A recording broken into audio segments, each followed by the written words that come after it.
Could this be the best RPG of 2025 already? Clair Obscur, Expedition 33 came out on April 24, 2025 for PC, reviewed here, PlayStation 5, and Xbox Series X and S, and it's been making waves.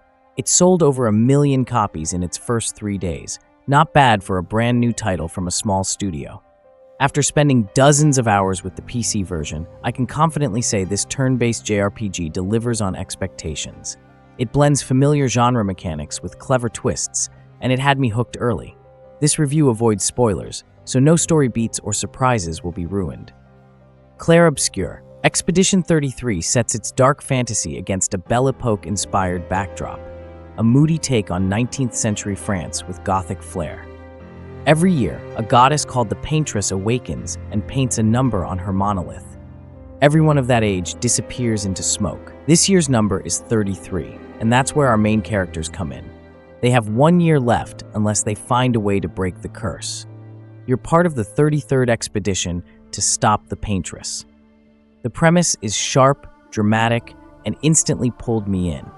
The story carries urgency, but it balances that weight with moments of charm and humanity. The game follows a linear structure with some branching dialogue and side content, but it stays focused. The cast sells the journey. Charlie Cox, Daredevil, voices Gustav with quiet strength, and Andy Serkis gives Renoir real presence. Ben Starr, Clive in Final Fantasy XVI, also features, rounding out a surprisingly stacked lineup. These performances give depth to characters you care about without needing to lean on tropes. Themes like sacrifice and mortality give the story meaning, and it sticks the landing.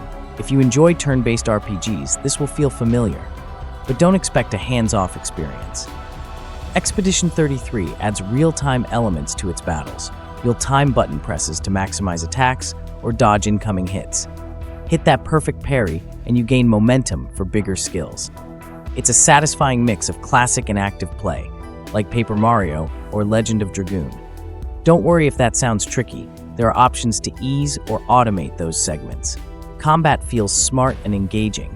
Positioning, energy management, elemental weaknesses, and turn order all matter. Some bosses require planning and quick reflexes, especially when the targeting system kicks in. You can aim at weak points during certain fights, adding a layer of strategy without slowing things down.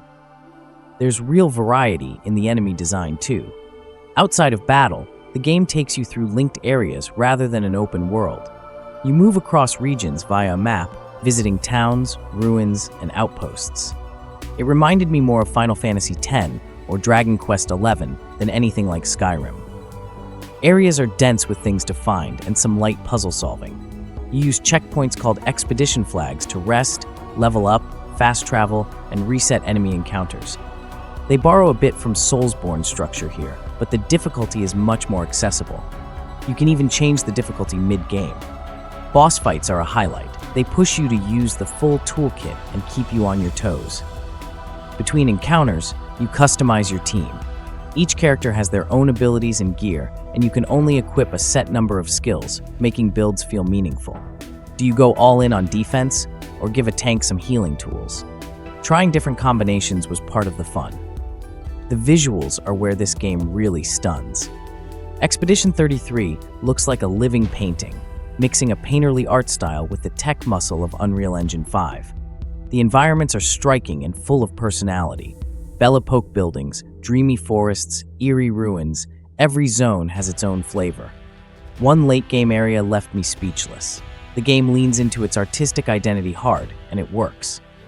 On PC, be warned, this game demands serious hardware. If you're aiming for 60 FPS at 1080p on max settings, you'll need a GPU like the RTX 4070. That's steep. On my rig, I had to turn down a few effects to keep things smooth. The upside, there are solid graphics options, including DLSS and XeSS. I did encounter a little stutter when loading new areas, but nothing game-breaking. The port is stable. It even runs on Steam Deck, although you'll be at 30 to 40 FPS on lower settings. Playable, but it's best enjoyed on stronger hardware. The soundtrack stands out. Orchestral swells, gentle piano themes, and ambient tension fill every moment. I caught myself humming the battle theme long after logging off. The sound design is top-notch too. Every sword clash and wind gust adds to the world. And yes, the voice acting deserves another mention. These aren't just big names for show, the performances elevate the writing and bring weight to key moments. When the credits rolled, I felt genuinely impressed. Clair Obscur, Expedition 33 doesn't just echo the best parts of classic JRPGs, it builds on them with its own identity and ambition. It won't be for everyone. If you want a huge open world, this is more curated and focused. But the trade-off is tighter pacing, better storytelling, and less filler. Clair Obscur, Expedition 33 is a stylish, heartfelt, and deeply satisfying RPG, and I'd give it a solid 9 out of 10.